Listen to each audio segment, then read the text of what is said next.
শাশুড়িকে মা না বললে কি গুনাহ হবে যদি তিনি কষ্ট পান? গোসলের পরে ভেজা চুল গামছা দিয়ে বেঁধে নামাজ আদায় করলে কি নামাজ হবে? গর্ভকালীন কোন আমল করলে নর্মাল ডেলিভারি হবে? বাসায় গোসলখানা ও টয়লেট একসাথে থাকলে ওযু করলে হবে কিনা? আমার মেয়ের পেটে থাকা অবস্থায় মুখে একটি দাঁত উঠেছে, এটি কোনো ভালো লক্ষণ নাকি খারাপ লক্ষণ? নামাজ পড়তে গিয়ে যদি কান্না আসে এবং কান্নার কারণে সূরার উচ্চারণে ভুল হয়ে যায় তবে করণীয় কি? আমি আমার মৃত পিতার নামে যাই সদকা করি তার সওয়াব কি আমিও পাবো? মহিলাদের নামাজরত অবস্থায় যদি আজান হয় তাহলে কি নামাজ পড়া চালু রাখা যাবে? স্বামীর হুকুম ছাড়া বাবার বাড়ি যাওয়া যাবে কিনা? ওযু করার পরে কি আয়নায় মুখ দেখলে ওযু ভেঙে যাবে? বাথরুমে কাপড় কাচার সময় বিসমিল্লাহ বলা যাবে কিনা? মহিলাদের জন্য সব জায়গায় নামাজের ব্যবস্থা থাকে না, অনেক সময় এই কারণে নামাজ কাজা হয়ে যায়, এই জন্য কি বাড়ি থেকে বের হওয়ার আগে অগ্রিম নামাজ পড়ে বের হতে পারবো? ভূমিকম্পের সময় যদি নামাজরত অবস্থায় থাকে তাহলে নামাজ ভাঙা যাবে কিনা? নতুন ঘরে বসবাস করার আগে মিলাদ পড়ানো জায়েজ কিনা? প্রিয় দর্শক, চলুন তাহলে আমরা প্রশ্নোত্তর আলোকিত ভুবনে প্রবেশ করি। আফরোজা ইসলাম রানী আপনি লিখেছেন, নতুন ঘরে বসবাস করার আগে মিলাদ পড়ানো জায়েজ কিনা?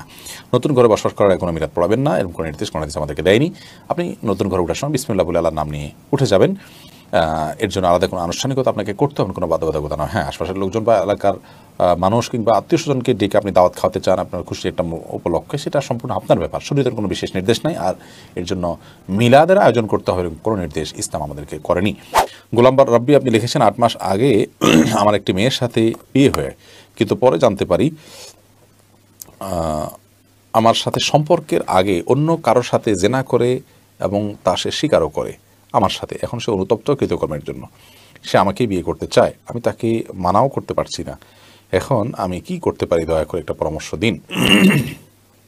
দেখুন, যদি কারোর জীবনে আগে কোনো ভুল ভ্রান্তি হয়ে থাকে, তার জন্য তিনি অনুতপ্ত হয়ে থাকে, আপনি তাকে ক্ষমা করতে পারেন, ক্ষমা করে তাকে আপনি গ্রহণ করতে পারেন, সেটা আপনার মহানুভবতা হবে এবং আপনি তাকে সঠিক পথে আসতে সহায়তা করতে পারেন, সেটা আপনার জন্য অবশ্যই ভালো কাজ হবে, সবের কাজ হবে ইনশাআল্লাহ বিদিনিল্লাহ। সাকিব আপনি লিখেছেন, ভূমিকম্পের সময় যদি নামাজরত অবস্থায় থাকে তাহলে নামাজ ভাঙা যাবে কিনা? যদি মনে হয় যে ভূমিকম্প শুরু হয়েছে, যে কোনো মুহূর্তে বিল্ডিং বা ভবন ভেঙে পড়তে পারে, তাহলে সেক্ষেত্রে জীবন রক্ষার্থে আপনি অবশ্যই নামাজ ভেঙে বের হতে পারেন। আর যদি আপনি আল্লাহর উপর তাওয়াক্কুল করে নামাজ চালিয়ে যান তাহলে সেটা আপনার জন্য জায়েজ আছে, কোনো কোনো ক্ষেত্রে সেটাকে তাকওয়ার বিষয় বলা যেতে পারে, অর্থাৎ উত্তম বলা যেতে পারে। বাট নামাজের সময় ভূমিকম্প হলে জীবন রক্ষার খাতিরে, অর্থাৎ ভবন ভেঙে পড়তে পারে এরকম আশঙ্কা হওয়ার কারণে আপনি অবশ্যই ভবন থেকে বের হয়ে যাওয়ার সুযোগ আছে এবং সেটা জায়েজ। আয়েশা সিদ্দিকা আপনি ইসলাম প্রশ্নোত্তর পেজে প্রশ্ন করেছেন, মহিলাদের জন্য সব জায়গায় নামাজের ব্যবস্থা থাকে না, অনেক সময় এই কারণে নামাজ কাজা হয়ে যায়, এই জন্য কি বাড়ি থেকে বের হওয়ার আগে অগ্রিম নামাজ পড়ে বের হতে পারবো? না, অগ্রিম বের নামাজ পড়ার কোনো সুযোগ নেই, নামাজ ওয়াক্ত মতো পড়তে হবে। ইন্নাস সালাতা কানাত আলাল মুমিনিনা কিতাবাম মাওকুতা, নিশ্চয়ই নামাজ ইমানদারদের জন্য নির্দিষ্ট সময় পড়াটা আবশ্যক করা হয়েছে, বিধায় সময় মতো আপনাকে নামাজ পড়তে হবে।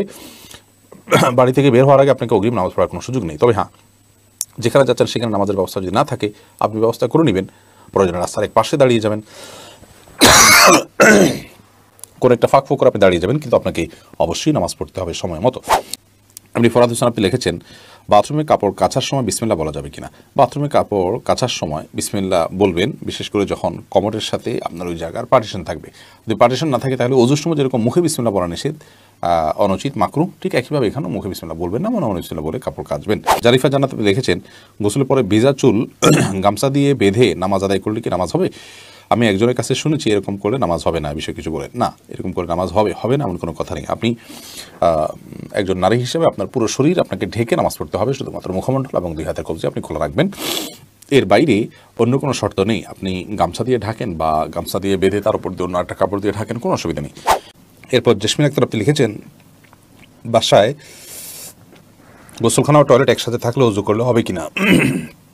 বাসায় যদি গোসলখানা এবং টয়লেট একসাথে থাকে সেক্ষেত্রে ভেতরে ওযু করলে ওযু হয়ে যাবে, কিন্তু উত্তম হলো কমোড এবং টিপের মাঝে কোনো পার্টিশন না থাকলে, আড়াল না থাকলে সেক্ষেত্রে বাইরে ওযু করবেন, এটা হলো উত্তম। কিন্তু যদি ভিতরে ওযু করেন তাতে ওযু হয়ে যাবে, কোনো অসুবিধা নেই ইনশাআল্লাহ। সৈয়দ আবু হায়দার আপনি লিখেছেন, চেইনওয়ালা ঘড়ি পরে নামাজ পড়া কি নাজায়েজ? জানালে উপকৃত হব। না, চেইনওয়ালা ঘড়ি পরে নামাজ পড়লে যেটা নাজায়েজ হবে এমন কোনো কথা নেই। সাবির ইয়াসমিন জান্নাত আপনি লিখেছেন, স্বামীর হুকুম ছাড়া বাবার বাড়ি যাওয়া যাবে কিনা? আপনি যেহেতু স্বামীর সংসারে থাকেন, অতএব তার সুবিধা অসুবিধা, তার প্রয়োজন ইত্যাদি বিষয় থাকতে পারে, সেই কারণে তাকে আপনি বলে যাবেন। কিন্তু স্বামী আপনাকে আপনার বাবার বাড়ি যাওয়া থেকে বঞ্চিত করে রাখবেন, যেতে দিবেন না, আটকে রাখবেন, এবং তার খেয়াল খুশি মতো সে আপনাকে আপনার বাবা মার সাথে সাক্ষাৎ করা থেকে বিরত রাখবেন, সে অধিকার কিন্তু তার নাই। সেটা যদি তিনি করেন তাহলে তিনি অন্যায় করছেন। তবে হ্যাঁ, অবশ্যই আপনি চেইন অফ কমান্ড, একটি ফ্যামিলির পারস্পরিক যে বোঝাপড়া সেটা যেন ভালো থাকে সেটা আপনি বলে যাবেন, এবং এই বলে যাওয়ার মধ্যে ভদ্রতা, এই বলে যাওয়ার মধ্যে নিজেদের বোঝাপড়া যে আছে সেটির প্রমাণ হয়। বিধায় এটাকে দোষণীয় মনে করা যে আমি তাহলে কি বন্দী হয়ে গেলাম, এরকমটি মনে করার কোনো কারণ নেই। এরপরে কাজী ফাতেমা আপনি লিখেছেন, মহিলাদের নামাজরত অবস্থায় যদি আজান হয় তাহলে কি নামাজ পড়া চালু রাখা যাবে, কোনো অসুবিধা নেই। আজান হলে নামাজ বন্ধ করে ফেলতে হবে কোনো কথা নেই।